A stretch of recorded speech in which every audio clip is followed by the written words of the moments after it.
কিন্তু আমরা মনে করি পকেট থেকে 1000 টাকা থেকে যদি 200 টাকা দিয়ে দেয় আমার পকেট থেকে তো টাকা কমে গেল, কিন্তু যখন অপকর্মে টাকা ব্যয় করেন তখন হিসাব করেন না কেন?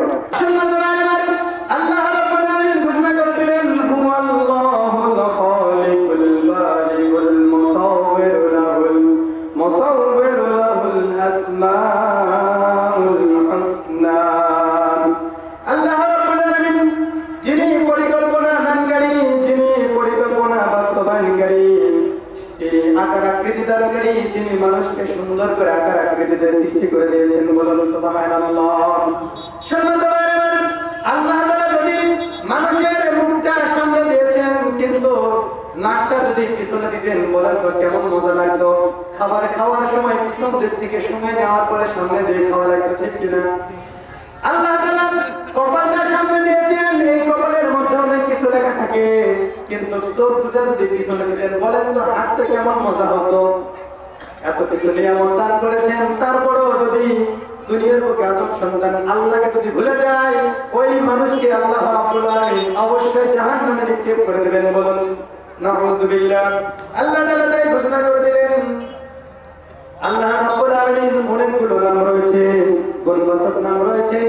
এই 99টি গুণবাচক নাম যদি আপনি আমি জপতে পারি, আল্লাহর নবী হযরত মুহাম্মদ মুস্তাফা সাল্লাল্লাহু আলাইহি ওয়াসাল্লাম ঘোষণা করে দিয়েছেন, যদি কোনো আদম সন্তান আল্লাহ তাআলার আসমাউল হুসনা সুন্দর সুন্দর নামগুলো যদি মুখস্থ করতে পারে, হৃদয়ঙ্গম করতে পারে, ওই ব্যক্তিকে আল্লাহ রাব্বুল আলামিন জান্নাতে প্রবেশ করায় দিবেন। বলুন সুবহানাল্লাহ। তাহলে আল্লাহ তাআলা 99টি নাম আমাদের মুখস্থ করা দরকার আছে না? আল্লাহ রাব্বুল আলামিন এই কারণে ঘোষণা করে দিলেন, আকাশ পৃথিবীতে যত প্রকার জিনিসগুলো রয়েছে, সমস্ত জিনিস, সমস্ত সৃষ্টিগুলো আল্লাহর প্রশংসা করে। বলুন সুবহানাল্লাহ। কার প্রশংসা করে? যে আল্লাহ রাব্বুল আলামিন দুনিয়ার বুকে মানুষকে সৃষ্টি করে দিলেন। সকালবেলা যখন ঘুম থেকে আমরা জাগ্রত হই, হওয়ার পরে বলেন তো যখন ফজরের আযান হয় তখন আমাদের গ্রামের চতুর্দিকে, বাড়ির চতুর্পাশে এমন কিছু চতুষ্পদ জন্তু জানোয়ার বাদ দিলাম, সামান্য একটা পাখি, বলেন তো পাখিগুলো কিসির মিসির করে কিনা? কি কিসির মিসির করে? মানুষ ঘুমের মতো থাকে, রাত 12টা 1টা 1:30টা পর্যন্ত ফেসবুক, ইউটিউব, ইনস্টাগ্রাম চালার কারণে ঘুম আসে হলো ফজরের সময়।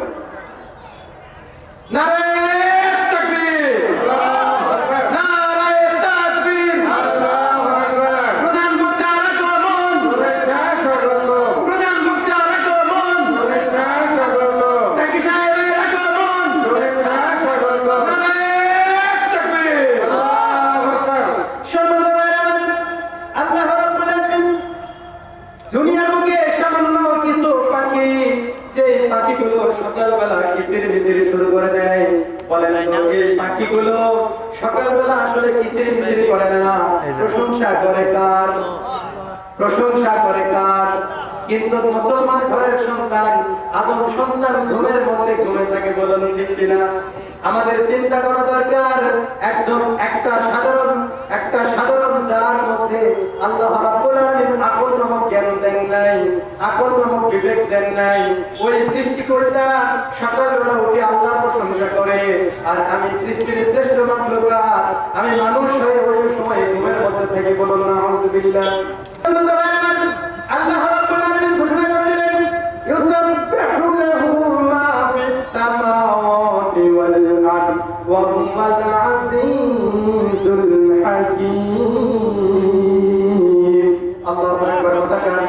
আল্লাহ রাব্বুল আলামিন ঘোষণা করে দিলেন, পৃথিবীতে যত প্রকার জীবজন্তু জানোয়ার আমার সৃষ্টিকুল আছে, সমস্তগুলোই আমি আল্লাহর প্রশংসা করে, আর একমাত্র মানুষের প্রশংসা করতে কুণ্ঠাবোধ করে, বিপন্নতা করে, ঠিক না? এত সুন্দর করে আল্লাহ রাব্বুল আলামিন আপনাকে আমাকে দুনিয়ার বুকে রাখলেন, সুস্থতা দান করলেন। বলেন তো সুস্থতার চাইতে বড় নিয়ামত পৃথিবীতে আর কিছু আছে? আর কোনো কিছুই না।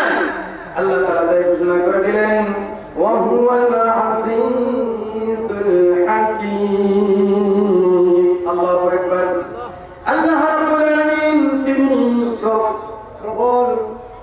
প্রবল পরাক্রান্ত এবং মহা বিজ্ঞানী। বলেন তো পৃথিবীতে আল্লাহর চাইতে বড় বিজ্ঞানী আর কেউ থাকতে পারেন? যদিও অ্যারিস্টটল নিজেকে যতই বড় মনে করুক না কেন, তারপরেও সে পরে স্বীকার করেছে আল্লাহ নামে একজন সৃষ্টিকর্তা আছে। আর আমরা আল্লাহকে স্বীকার করেছি, তারপর আল্লাহর দাসত্ব মেনে নিতে আমাদের কেন এত কৃপণতা, কেন এত কুণ্ঠালো? মসজিদের টাকা নেওয়ার জন্য আপনার কাছে বারবার কেন যাওয়া লাগবে? আপনি ভয় দিবেন। মাহফিলের টাকা কালেকশন করার জন্য আপনার কাছে কেন যাওয়া লাগবে? আপনি ভয় দিবেন। কারণ এই মাহফিল, মাদ্রাসা, মসজিদে যত টাকা পয়সা দান করবেন আপনার রিজিকের মতো বরকত দান করবেন কি? কিন্তু আমরা মনে করি পকেট থেকে 1000 টাকা থেকে যদি 200 টাকা দিয়ে দেয় আমার পকেট থেকে টাকা কমে গেল। কিন্তু যখন অপকর্মে টাকা ব্যয় করেন তখন হিসাব করেন না কেন? অতএব শুন, আল্লাহ রাব্বুল আলামিন আমাদের সবাইকে আল্লাহ তাআলার হুকুম হাকাম, বিশেষ করে আল্লাহকে চিনার জন্য একটু চিন্তা ভাবনা আমাদের যেন মাথার মধ্যে আসে, আমাদের আমলের মধ্যে যেন কোনো শিরক না আসে। আল্লাহ রাব্বুল আলামিন আমাদের সবাইকে তৌফিক দান করে। আমরা সকলে বলি আল্লাহুম্মা আমিন।